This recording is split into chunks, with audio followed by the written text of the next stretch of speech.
Willie D Live. And I just live like that. Like I want to do nothing that I can't, that I know is gonna be bad for me. Why? Mm-hmm. Are your parents still here? My father died 8 years ago. Finally, his body gave. He ended up quitting. Prison time. I mean, I got a crazy story about my dad. So when he gets arrested, he does like 12 years. So I'm gonna live with my grandma. I'm living my life. I don't really think about him too much. My mom's trying to do her thing in Fresno. I'm with my grandma.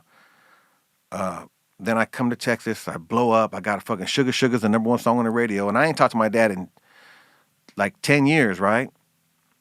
And little did I know, he was in a halfway house getting out of prison. Like I never knew because I didn't talk to my mom. So Sugar's the number one song in L.A. I go to L.A. They're having a baby bash fucking meet at a phone company. I forgot what, from Motorola One or one of the Motorola stores in Beverly Hills. Meet baby bash, big Power 106 shit. So I'm in the van. We're fucking happy as hell. Our life is crazy because I got a song on the radio. We can't believe it. So we pull up in a white van, and there's a crowd of fucking girls all the way around the fucking corner. About 500 people there in this little ass store. And the van pulls up, they open the door, and the girls start rushing to me and shit. I'm like, oh shit. I'm like, hey, what's up? Whoop whoop whoop.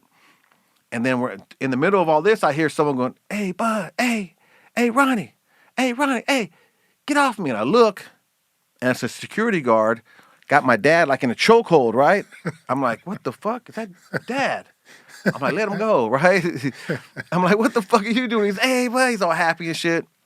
And I said, get in here. What the fuck you doing? He had some other dude with him, right? Some other dope fiend looking motherfucker. I said, what are you doing? So he was in a halfway house, Skid Row in L.A. He said, man, they got me in this fucking Skid Row. I heard on the radio you were going to be here, so we fucking took a bus over here. And that's how he met me over there. So I'm like, what the fuck? I ain't seen him in a year. And all my friends are like, who's this motherfucker? I said, man, that's my dad, man. You know what I'm saying? Yeah. So he comes in, and, it's kind of weird. It's cool, though, because he's smiling. He's seen all the attention I'm getting. And he said, I got to go back. I got to catch a bus back to the Skid Row. I said, we'll take you, Dad. Don't trip. We'll take you in this fucking limo van. So we dropped that motherfucker off at Skid Row in a limo van. Everybody looking and shit. He said, yeah, man, I'll be out in about 6 months. So, okay. So after that was the last time he went back in. He kind of got off the heroin, methadone and all that shit, and he ended up becoming an alcoholic, which probably killed him quicker.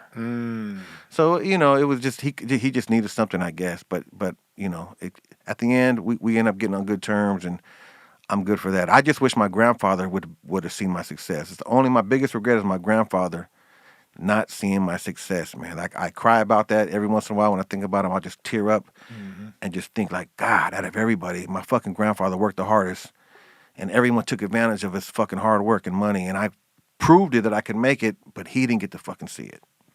Your grandmother saw your success. Is she still alive? Yeah, she's still alive, smoking still big alive. weed, man. Nice. That's your heart, huh? Yeah, that's, my grandma. That's the one.